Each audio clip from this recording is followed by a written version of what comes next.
Steno Wale Babu welcomes you. Shorthand dictations in male and female voice from all sources like magazines, speeches, and editorials at various speeds up to 120 WPM for various departments like SSC, DSSB, CRPF, Delhi Police, etc. Please like, share, and subscribe the channel. Thank you. Exercise number 4.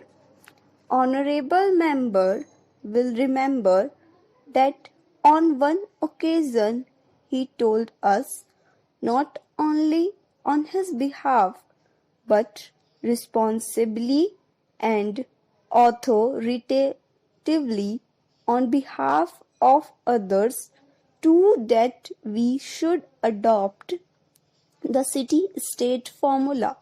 We adopted it although we had come to some other conclusion because we were anxious and eager to please.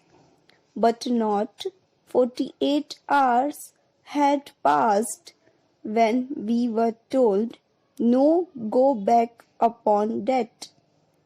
We won't approve that. We went back upon it, and so we shifted about in our anxiety to arrive at some decision which carried the largest measure of agreement and consent.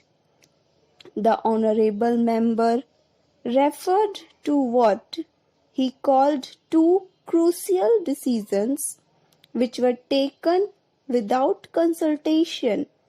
I am in difficulty about this matter because I am really, totally, and absolutely unable to follow him. I do not know where he gets his facts from. I consulted my papers, our cabinet records, and everything. There are two decisions I leave out for the moment, and the statements that I made in Bombay. The first decision was taken, I may say, absolutely and emphatically with the consultation of everybody and my colleagues in the whole cabinet. I have no doubt about it.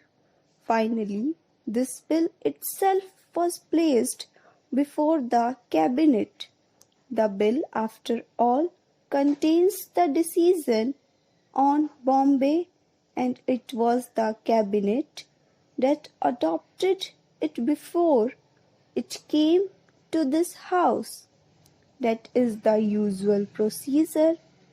I do not understand how anyone can say, unless he is forgetting all this, that this decision was adopted without consultation. There has been more consultation on this than on any other subject that I have known of since I became Prime Minister. Sri Deshmukh was kind enough and good enough to say that he did not refer to me when he said that there was a certain animus. I thank him for the statement, but it is a small matter after all what I am and what I may be. But our method of government, the procedure we follow in the cabinet, in the government of India, in this parliament and elsewhere are much bigger matters.